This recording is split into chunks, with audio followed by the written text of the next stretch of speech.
Hey, welcome everyone. It is Last Stop Penn Station presents the poster of the week. I'm Ian Riccaboni. You may know me from Ring of Honor, but you know this man even more so from Ring of Honor. One of the original owners of Ring of Honor, ROH Ambassador Cary Silkin. And we'd like to thank Ad-Free Shows. Adfreeshows.com for presenting this to you. We'd also like to thank Basan Creative from right here in the Lehigh Valley for helping us out, put this together to get it to you on Ad-Free Shows. Cary, you live in a museum. You have posters from just about every era of wrestling. Every time I come over here to do Last Stop Penn Station 55 and 5, all of our projects, I'm just in amazement.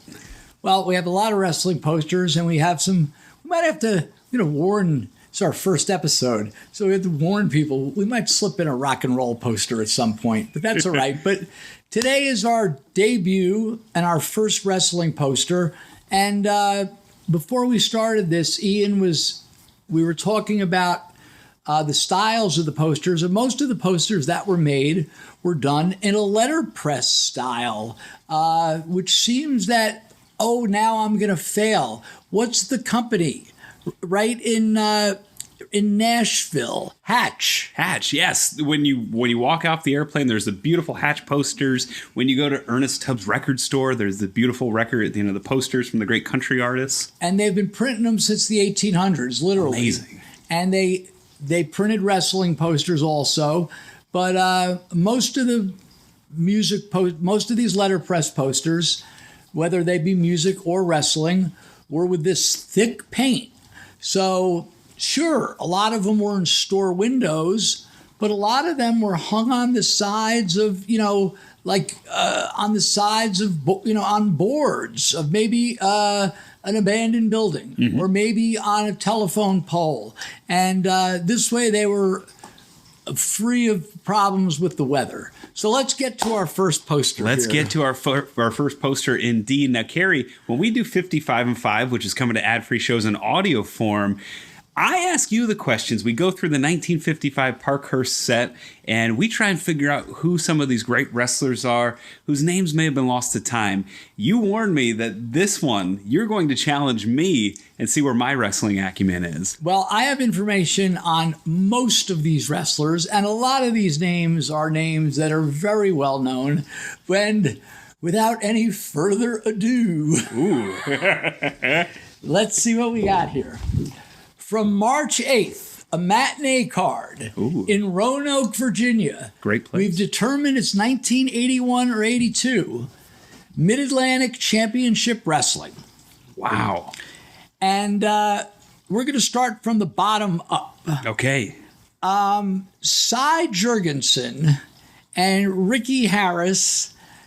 And as opposed to where you put me on the spot, I'm going to tell you, don't feel bad if you don't know much about them. I'm drawing a complete blank on side Jernigan, excuse me. Jernigan, not Jurgensen. And Ricky Harris, I've heard the name, but I can't tell you. He was an underneath guy for a while. Well, thank you, Kevin Sullivan, who I spoke to. Ricky Harris was a TV guy, enhancement guy. Jurgensen was Jernigan.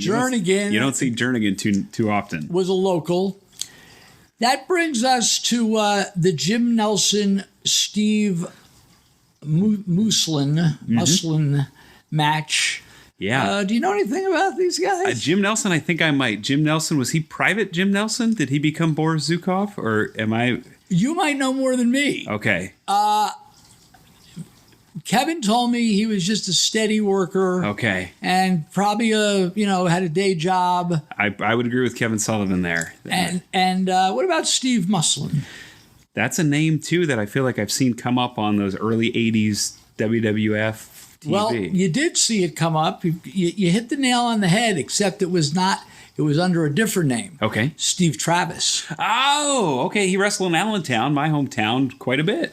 Yeah. Right. Okay. And now Don Kernoodle and Gene Lewis. Don Kernoodle, he was Sergeant Slaughter's protege. Correct. And he ended up wrestling in the WWF in Allentown, but not for long. Only for about a year, because he had become the Canadian TV champion by defeating Jay Youngblood in Maple Leaf Gardens in, I believe, 82 or 83.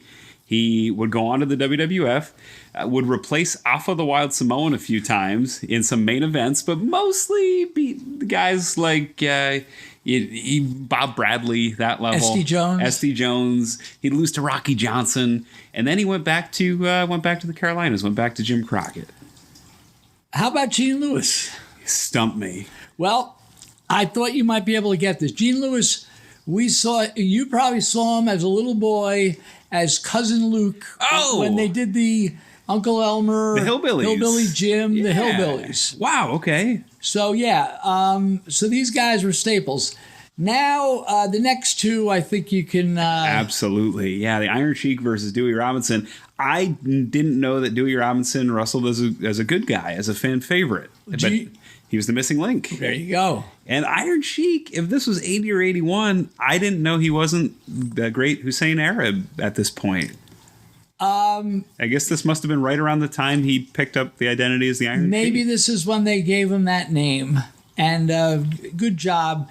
And of course, a hell of a main event. Yeah. I'm curious. I looked it up, but I couldn't find to see if there might have been an evening card. Mm-hmm. Kevin said they ran Roanoke on Sundays, like every other Sunday, and then they would run Hampton Roads, Virginia. Oh, that's right there, yeah. On another week. Yeah. And there was another town. But Blackjack Mulligan and Ric Flair against the great Roddy Piper and Greg the Hammer Valentine, who later, within a year of this poster, or maybe a few months if we had more accuracy, right, had the legendary dog collar match against Roddy Piper at against each other at Starrcade '83. Now, a lot of history here because Ric Flair and Blackjack they had been rivals, tag team partners. Blackjack famously tore up the robe, right? Ric Flair's robe, and Ric Flair and Greg Valentine were a great tag team in I think it was '79 or maybe '80. You got me. To that, so a lot of interesting history there. And this is our first poster. It's a beauty, and it is that letterpress style. Right. And just to explain to the fans you could see the ink right. coming. They put so much ink, it was almost coming through the side. But that's our. This is the last Stop Penn Station poster of the week, #1. Yeah. And I hope everybody enjoyed, just like with the Parkhurst 55 and 5, mm-hmm. When I pull these out, I have to ask people or look things up. So I know. I just don't know everything, that's for sure. Well, this is going to be a lot of fun because, Cary, you have quite the extensive collection. I'm excited to go through the historic walls here of your... I want to call it a museum, but it's your house. And we're going to be bringing you all kinds of posters. You have posters from the WWF, Capital Wrestling. You have posters from Mid-Atlantic. I've seen posters from some oddball ones, including some fly-by-night promotions from the 80s. You have some interesting oddball championship wrestling from Florida ones, some AWA stuff. So we're going to be crossing many eras with this project. It's going to be a lot of fun. It will be. We hope you had fun. And you can hear more of Cary and I, laststoppennstation.com. That's our podcast that's a little too hot, just a little too hot. Sex, drugs, rock, and roll for Conrad Thompson's mothership ad-free shows. But we want to thank Conrad for having us. Check out the 55 and 5 audio exclusive to adfreeshows.com and 55 and 5, the video series. If you want to see what those great Parkhurst cards look like, go to youtube.com/Ian Riccaboni and check that out. So for Cary Silkin, for AJ, our producer, I'm Ian Riccaboni. Thanks for joining us on the first week of Last Stop Penn Station Presents the Poster of the Week.